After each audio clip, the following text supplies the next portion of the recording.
start this one again. G'day guys, in this video I'm going to be teaching you how to shuffle playing cards like a pro. Let's get into it.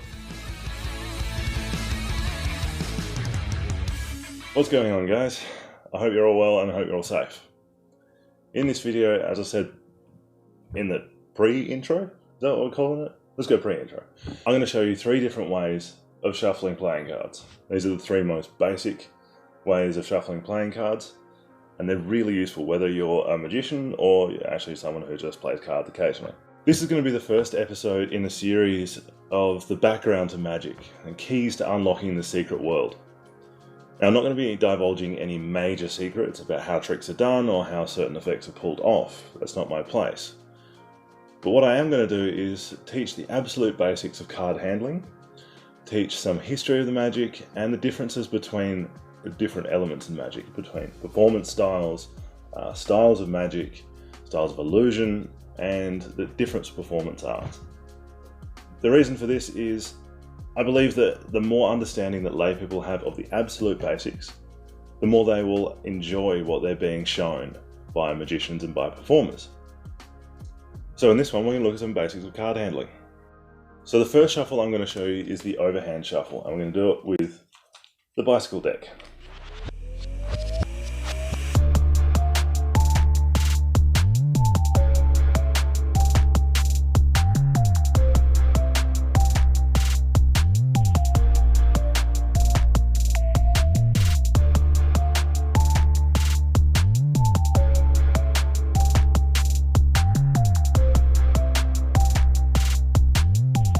So I've moved the camera around so you can see my hands a little bit more easily so that we can actually go through the overhand shuffle. From here, to execute the overhand shuffle, you turn your hand up, reach around with your right hand or your dealing hand, grab hold of the deck. You want to hold it in a position where your thumb's on the back and your other fingers are on the opposite end of the deck. Now I have colossal hands. This is a poker-sized deck and it looks like a bridge deck. It's just a massive hands problem. So I don't actually get all my fingers on the end of the deck, but that's fine. You just need to make sure you have a secure grip so you're not going to accidentally drop cards everywhere. We want to avoid that as much as possible. From here, you want to keep your thumb on the front of the deck, and between your right hand letting go, a little bit of pressure, and your left thumb pulling down, you're just going to pull off blocks of cards. So there's about 5 cards there. Then you come back over and do the same thing. So you're just pulling off blocks of cards. It doesn't have to be pretty because you're shuffling cards. Square it up and then you can go again. Pull off. So your right hand lets go a little bit and your left hand just pulls off blocks of cards. One more time, fairly briefly, because there's not a lot to go into with this one. From your dealer's grip, you turn and you pass it into your other hand, thumb on the bottom, fingers on the top. From there, your non-dominant hand, for me, my left hand, thumb puts a tiny bit of pressure on the top of the deck, and my right hand lets go a little packet of cards, and I fall into my left hand. Then reach around the front, keep going. All the way through until I finish off the deck. And that's it, it's that simple. Obviously a little bit of practice, a little bit of effort to get it nice and quick and controlled, but don't stress too much if cards come flying out, if you accidentally drop cards, because everyone does it. One thing that I did want to touch on is what I've just done there. I've accidentally reversed a card in the middle of the deck. If that happens, just go through, turn it back over, and you're good. Maybe give it one more shuffle afterwards, and you're fine. So there are some pros and cons with the overhand shuffle. Pros, really easy, very quick, mixes up the cards nicely, and it actually places the top card in a different location and places the bottom card in a different location. Very useful if you are genuinely wanting to mix up the deck. Cons, any combinations, any clumps, any suits or pairs that are formed aren't always going to be broken up by the overhand shuffle. Let's move on to the next one. A little bit more complicated, but a much better shuffle and much more impressive to look at. The next shuffle we're going to get into is the riffle shuffle or the bridge shuffle. I first learned this about 2 years ago when I first got into Magic. It is a little bit knacky, but it is really impressive and it actually is a very thorough shuffle. So let's get into it.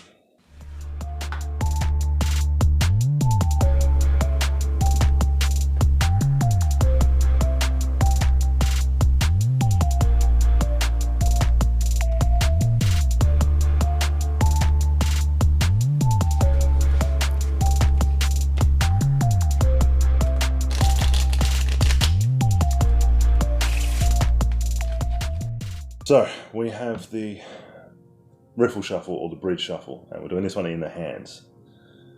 I know there's a lot of red going on in this image. Shirt, cards, well, that's technically pink over there, but hopefully we can track this one pretty easily. First thing is getting into the grip for the bridge shuffle. From your mechanic's grip or your dealer's grip, you're going to pick it up with the deck up with your right hand in a thing called biddle grip. Now biddle grip, it's pretty simple. Essentially, you want your ring finger contacting near the top corner of the deck, and your middle finger is going to sit next to it, and your thumb's going to come to the back of the deck. And you're just going to pick it straight up, like that. So thumb's on the bottom of the deck, ring and middle on the top of the deck, towards the right-hand corner. Right hand for me, because I'm a right-hander. If you're left-handed and you're picking this up in your left hand, it's going to be towards the left corner. Simple enough. From there, we're going to do a thing called a swing cut. Now, a swing cut is fairly simple. You're going to use your index finger, and you're going to pick up about half the deck, just lift it straight up, and then swing it out. Hence the name, swing cut. So from your biddle grip, you're going to pick up about half the deck with the index finger and swing it out. You will need to move your middle finger slightly just to get it to clear, but that's fine. So we're going to pick up about half the deck, swing cut it out, and then our left hand is going to come over the top and essentially replicate the grip we've got with our right hand. So thumb goes on the bottom, ring finger goes to the top corner, and then middle finger takes over. So we've got the same grip on half the deck. Simple enough. Let's go through that quickly one more time. Biddle grip, lift and swing cut, thumb contacts the bottom, ring contacts the top corner, middle finger takes over the middle as you let go of the index and you swing the two packets apart. From here, I'm going to take my pinky fingers, my little fingers, finger 4 if you're Daniel Madison, put them on the bottom of the long side, and my index fingers are going to go on the top of the top side, and I'm just going to pull them slightly deeper into my hands so I can curl fingers around. From there, what I want to do is get a nice bend on the deck. So I'm going to bend it like this. Don't want to hold it for too long, but to get that bend, all I'm doing is I'm pulling up with my thumb as I push down with my index fingers. From there, what we're going to do, bend, and then I'm going to slowly let cards go one at a time, or as close to one at a time as I can. And all I'm going to do is start moving my thumb across towards my index finger, like that. And that's how we get the riffle. I'm going to do it on both packets, and I'm going to try and interlace the top corners, to this corner here, with the same corner, or the mirrored corner, sorry, of the other packet. Bend and interleave. That time I actually washed my hands, so that was a lot better. And you can see, managed to interleave it quite nicely there. Come on, focus. You got this camera. There we go. From here, and this is the most difficult part, we're going to turn the deck so that the whole edge, this whole line, interleaves with the other packet. And we're going to push it in ever so slightly so that we've got maybe about 1 centimeter overlapping from both packets. From there, you're going to put your thumbs on the top and you're going to push down.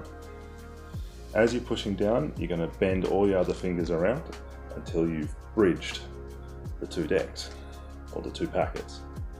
Now this bit takes quite a lot of control and a lot of practice.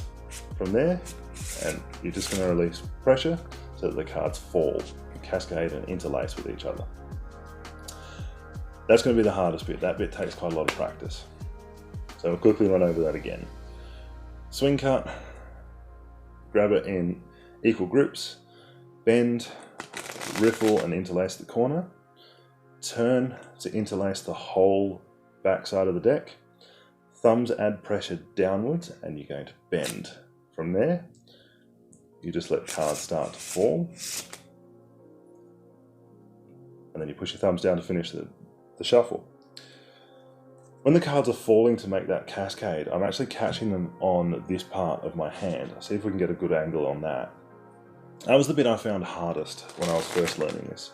So bend the deck. Now if you can see, let's see if we'll go this way. Nope, that doesn't work. The bottom card is actually resting on the base of my ring finger, and then as I let go, because my pinkies are touching, they just kind of fall and land flat. It's quite a difficult thing to describe over video. You will feel it and you'll be able to control it. That's what stops the cards come flying out the bottom. If you don't actually have your pinkies touching or your hands close enough together, essentially what's going to happen is everything's just going to drop straight out the bottom. One more time, we'll quickly recap everything. So from your dealer's grip, pick it up into middle grip, thumb on the bottom, ring and middle on the top.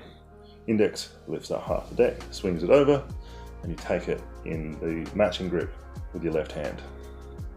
Thumb to the back, pull it in slightly deeper into your hands, and bend.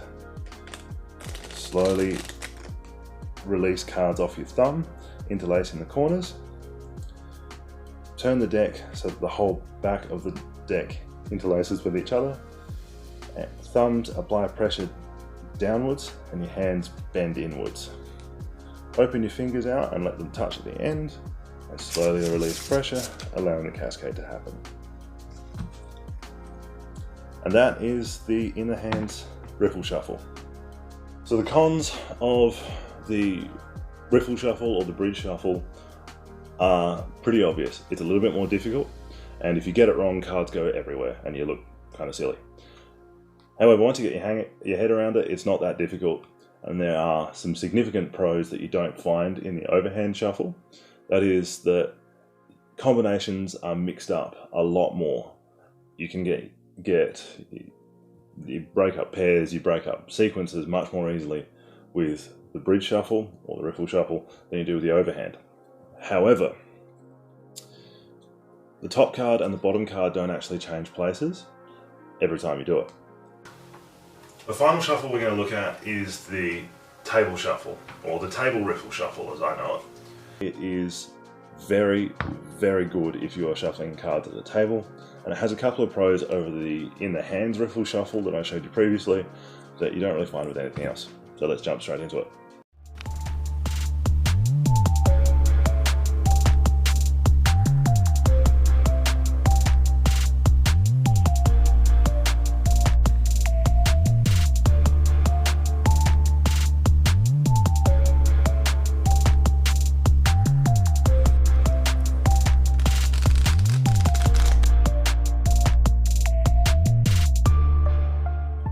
Alrighty, shuffle number 3. We're going to be using the Madison trawlers for this one, deliberately because this is a casino style shuffle and these are a borderless deck, so I thought that was fitting.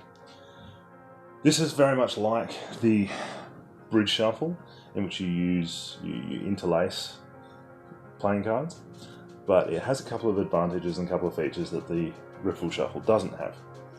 First off, being on the table shuffle, you're concealing the bottom card because it's sitting on the table.